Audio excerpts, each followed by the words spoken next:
depan kita berkait rapat dengan seni bina. Bidang ini memberi sumbangan secara terus dalam pembentukan persekitaran manusia. Reka bentuk dan bangunan yang sesuai dengan kehendak dan kehidupan manusia merupakan aspek yang penting dalam seni bina. Sejarah dihalusi, binaan dikaji, keindahan dikagumi. Bersama saya dalam Yang Dimensi.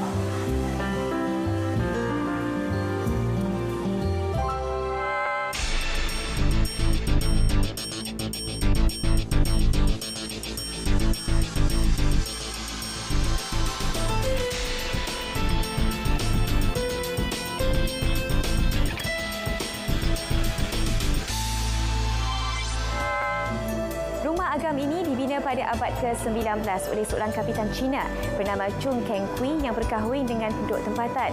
Tradisi ini kemudian diteruskan oleh anak lakinya yang berkahwin dengan seorang nyonya. Sejak itu mereka digelar Baba Nyonya yang merupakan gelaran bagi keturunan peranakan di Malaysia.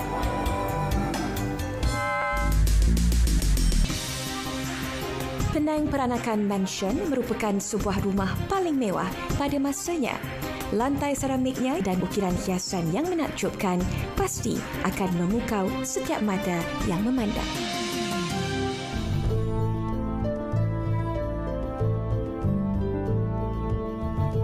Untuk bercerita mengenai asal-usul rumah agam ini, saya bersama dengan Madam Lilian Tong, pengarah Penang Peranakan Mansion. Terima kasih banyak-banyak, Madam. Mungkin boleh ceritakan sejarah serta asal-usul Penang Peranakan Mansion. Okey, bangunan ini ada dua cerita. Yang asalnya adalah Kapitan Cina Chung Keng Kui. Kapitan Cina, Chung Keng Kui itu dia datang dari negeri Cina dan dia sudah naik pangkat menjadi seorang kepala kongsi gelap. High Sun Secret Society. So, orang British, mereka bagi dia title Kapitan Cina supaya dia boleh memerintah orang Cina. So, ada apa-apa masalah, mereka cari dia. Cerita yang kedua adalah tempat ini memulihkan menjadi sebuah rumah Baba Nyonya. Bos saya, dia nampak, tempat ini sangat cantik. Dan juga bos saya ini, dia menjual beli antik. So, bila dia nampak rumah ini, dia memulihkan rumah ini. Dan nasib baik kita, dulu tahun itu, kita Pulau Pinang, Georgetown nak menjadi World Heritage Site. So, ada banyak pakar-pakar dari negeri Cina untuk membuat ukiran dan painting dan apa-apa. So dia panggil mereka, selepas you buat ini cantik punya mansion sini sana, you jangan balik negeri Cina, you datang sini dan saya bagi kamu wang, you buat untuk saya. So nasib baik itulah. So mereka yang buat ini. So 2004 tempat ini telah dibuka. So, dalam tahun 1894, Kapitan Cina membinakan rumah ini. Agaknya, dia order tiang Scottish Ironworks dari Macfarlane, Glasgow. Kerana ini, tengoklah, tingkat atas diletak dengan tiang Scottish Ironworks dan dia ada corak-corak. Dan tingkat atas dibuat dari timber golden Burmese teak. Layar atau papan pintu adalah hasil ukiran dari negeri China. Ia bukan sekadar ukiran yang cantik semata-mata. Di sebalik motif-motif ukiran yang halus dan rapi itu, ia juga memberi tuah kepada pemilik kediaman ini. Layar pintu dengan reka bentuk berlubang ini juga adalah laluan angin untuk menyejukkan ruang dan memberi peredaran udara yang baik. Ruang terbuka di bahagian atas adalah untuk pencahayaan dan juga penyegaran udara. Apakah bentuk aktiviti-aktiviti yang dilakukan oleh keluarga peranakan serta di manakah ruang-ruang utama yang di mana terletaknya aktiviti-aktiviti ini berjalan? Okay, memang itu perut rumah, that means dapur. Tetapi macam tengok ini adalah pintu depan. Kawan-kawan datang, mereka duduk di main hall sinilah. Dipanggil tiang besar. That means main hall.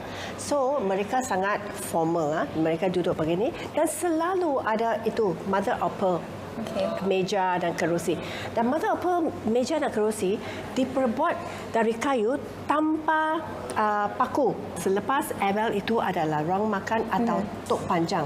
Tetapi di Pulau Pinang kita panggil tengtok. So kerana rumah dari dulu orang-orang Baba dan orang Cina suka kalau seorang dia punya keluarga ada 3 generasi. Boleh satu kali duduk sama bermakan itu agaknya sangat good lah. Apa yang terdapat di ruang atas? Di tingkat atas adalah bilik-bilik kediaman dan bridal chamber yang sungguh-sungguh cantik dan menarik kerana bilik pengantin itu katilnya memang dibeli atau diambil dari negeri England dan hiasannya dari negeri China. Dengan pelbagai tekstur dan hiasan yang terdapat di sini, sudah semestinya kerja-kerja penyelenggaraan tidak boleh diabaikan. Terdapat 3 orang pekerja yang ditugaskan khas untuk mengawal selia apa jua kerosakan yang berlaku.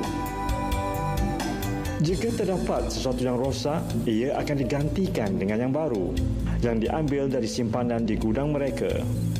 Jika ukiran yang patah, maka pengukir mahir akan datang dan membuat ukiran yang baru dengan corak yang sama.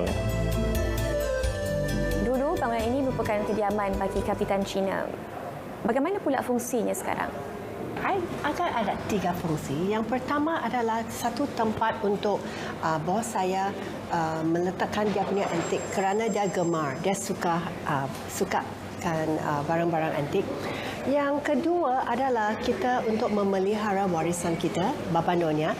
Walaupun bos saya bukan Baba, tetapi dia suka, dia punya niche area lah ini, Baba Nyonya punya warisan. Yang ketiga untuk pelancongan.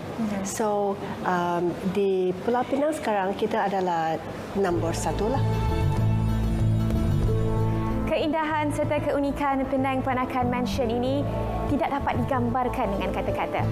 Fizikal bangunan, hiasan dalamannya serta keseluruhan sejarahnya begitu bernilai harganya. Inilah warisan yang perlu kita dukung sampai bila-bila. Kita sudah mengadakan satu association, persatuan untuk menjaga inilah. So kalau orang yang hendak perkahwinan, kita boleh reenact dia. Kita boleh buat satu perkahwinan Baba Nyonya yang macam dulu. Untuk masa depan kita akan buat ini macam satu trust lah, supaya untuk orang-orang Pulau Pinang dan dari Baba Nyonya dari seluruh dunia boleh balik ke tempat ini dan tengok, oh inilah yang dulu kita orang Baba Nyonya ada rumah macam ini dan dia punya arrangement semua betul.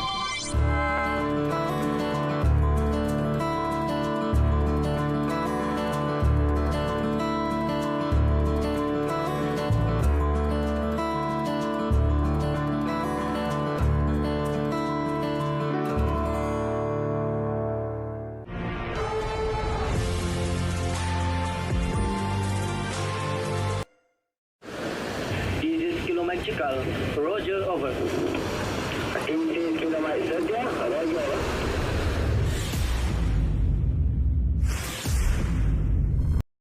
Temple Buddhist Association terletak di Jalan Anson, Pulau Pinang.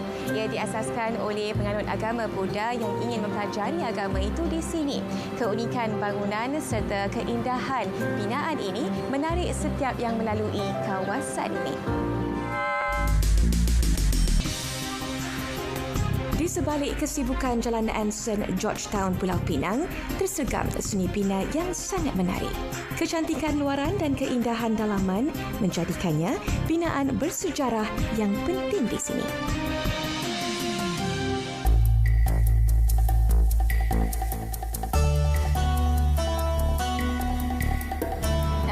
Saya untuk menerangkan asal-usul bangunan Penang Buddhist Association ini, saya bersama dengan Setiausaha Kehormatnya, Mr. Chan Siong Lot. Terima kasih banyak-banyak kerana bersama dengan kami di Tiang Dimensi. Sama-sama.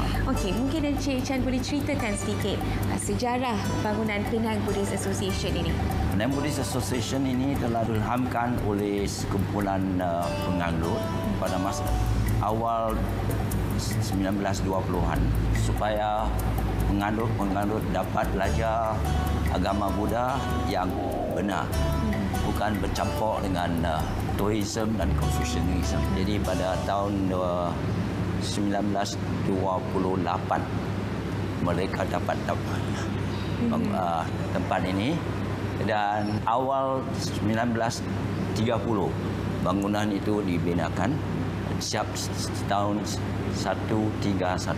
Di manakah Persatuan mendapatkan dana untuk memiliki tanah serta membina bangunan ini, dan serta siapakah arkitek di sebalik pembinaan bangunan PBA ini? Arkitek yang membinakan ini ialah arkitek tempatan. Arkitek yang buat desain ini ialah untuk sini percuma, dan dana-dana datang daripada penganut devotee semualah.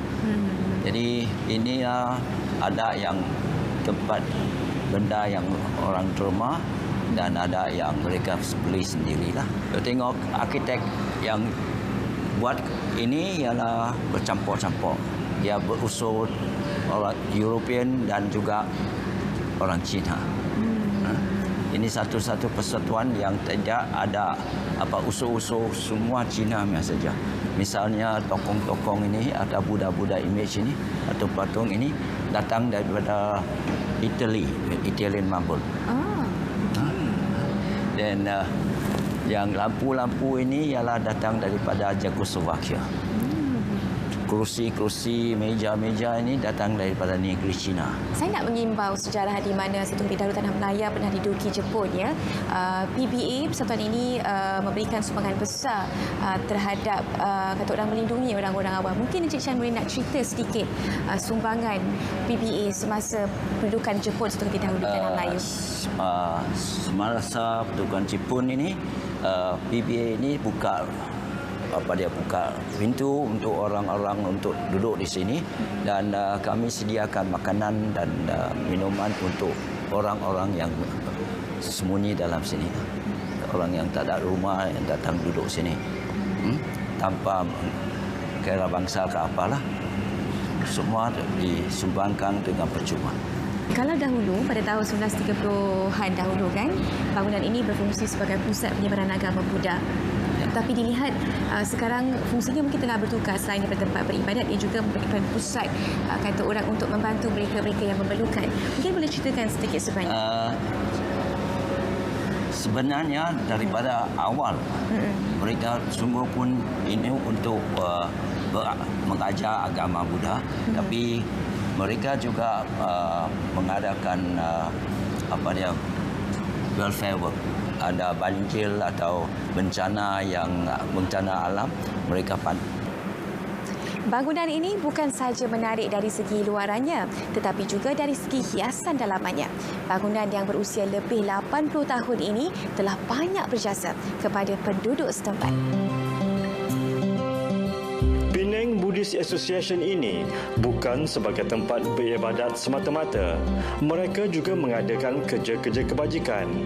Orang ramai tidak mengira bangsa dijemput hadir pada setiap hari Sabtu dan Ahad untuk membuat pemeriksaan kesihatan secara percuma.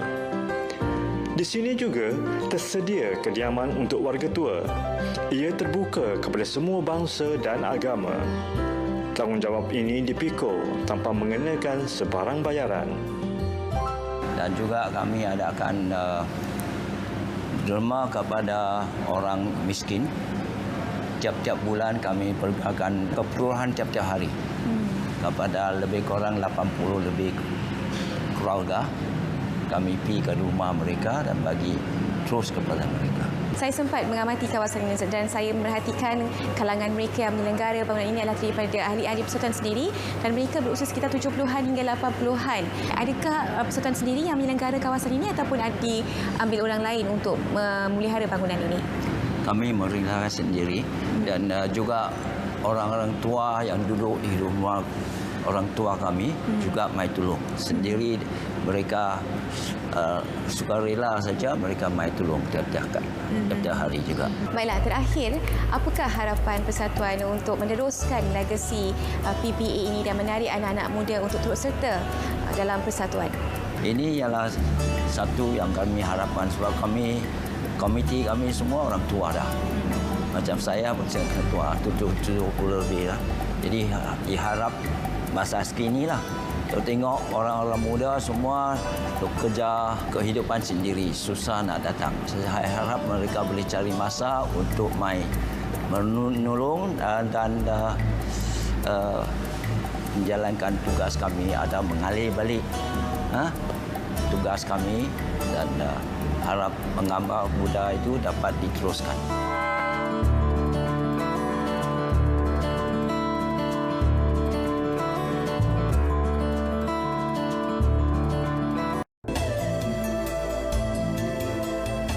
Rumah Agam Chong Fat Zi ini merupakan struktur bangunan yang berusia lebih 130 tahun. Rumah yang unik dan bersejarah ini pernah didiami seorang pedagang yang terkemuka dari China.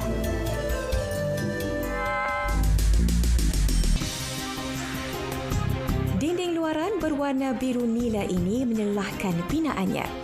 Rumah Agam Chong Fat Zi kini bertukar menjadi hotel dan muzium yang unik.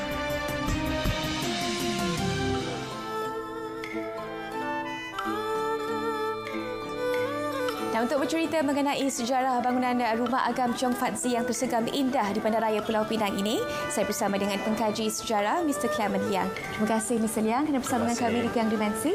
Mungkin Mr. Liang nak ceritakan bagaimanakah asal-usul Rumah Agam Chong Fat Zi dan kenapa ia berwarna biru? Bangunan ini dibina dalam 1890-an yang mengambil masa selama 6 tahun. Pemilik asas adalah Encik Chong Fat Zi lah. Dia seorang yang kaya dan pada masa itu dia juga merupakan Konsul Jeneral China di Pulau Pinang.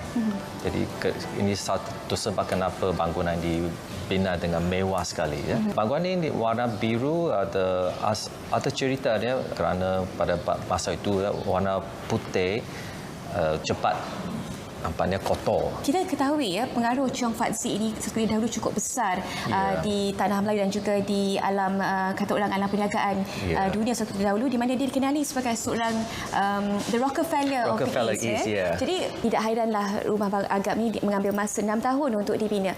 Mungkin terdapat unsur-unsur luar yang dibawa oleh Chong Fat Zi sendiri dalam membina Rumah Agam ini. Bangunan ni kalau nampak dia reka bentuk dan reka bina dia ada merupakan Southern Chinese style. Okay. Ya. Tapi kalau nampak dalam penghiasan ni juga ada macam tiang besi dari Scotland dan juga tingkap ni gelas yang berwarna-warni ya, import dari England. Bangunan ada satu campuran reka bina Chinese style dengan British Victorian style. Ini satu keunggulannya. Baiklah, selepas rumah ini ditinggalkan waris Chong Fat Zi, siapakah yang bertanggungjawab memelihara dan juga memelihara bangunan ini? Dalam tahun 90-an, ya, rumah ini ditukar bilik dan seorang arkitek yang amat terkenal di Malaysia lah, Encik Lawrence Low. Dan juga rakannya membeli rumah ini dengan tujuan memulihkan tempat sejarah ini. Kosnya memang tinggi, setahu saya dalam jutaan. Ya. Cara untuk memelihara, memulihkan rumah ini juga ada cabaran besar kerana ada banyak macam ukuran hiasan ini tiada orang lain yang dapat memulihkan, tapi mengajar invite lah craftsman dari China dan mereka craft tradisinya memulihkan setiap hiasan di rumah ini. Di dalam reka bina kaum Cina, antara perkara atau unsur yang dititik beratkan adalah feng shui. Seperti rumah ini, terdapat ruang tengah yang terbuka. Ia membolehkan air masuk ketika hujan turun. Air adalah simbol kekayaan bagi kaum Cina. Feng Shui memainkan peranan yang tersendiri dalam setiap binaan dan bentuk ruang yang dihasilkan di sini. Baiklah, Mr. Liang, kalau dahulu Rumah Agam ini berfungsi sebagai kediaman. Kini apa pula fungsinya? Sekarang bangunan bersejarah ini sudah ditukarkan sebagai rumah tempahan, ya, dan juga dibuka untuk pelancong juga. Ya. Kedua-dua belahnya kena ada 18 bilik yang amat mewah, suite room dan hiasannya ada mengikut pada waktu dahulu, ya, secara old Chinese style. Dan juga setiap hari kami buka tempat ini untuk pelancong 3 kali setiap hari lah. Terakhir, apakah harapan serta rancangan Rumah Agam Chong Fat Si bergerak ke hadapan? Sebagai pengaji sejarah, saya juga rasalah bangunan sejarah mesti dikekalkan dan dipulihkan dan juga memberikan satu kehidupan baru. Ya, dulu memang adalah kediaman orang mewah dan orang kaya, tapi sekarang ini boleh jadikan satu tempat pelancong untuk mempelajari ini sejarah yang ada di dulu, apa yang berlaku di sini.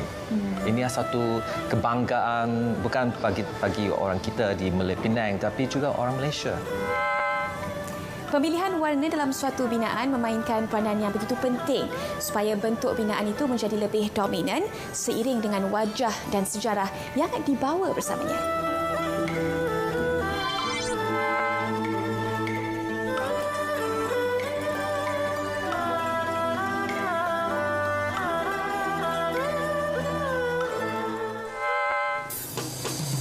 Ada yang mementingkan kegunaan ruang yang maksimum, ada yang melebihkan mereka bentuk yang unik. Tidak kira apa sekalipun keinginannya, yang penting ruang itu haruslah praktikal dan juga selesa. Keharmonian antara sains dan juga seni penting untuk menghasilkan rekaan yang terhebat.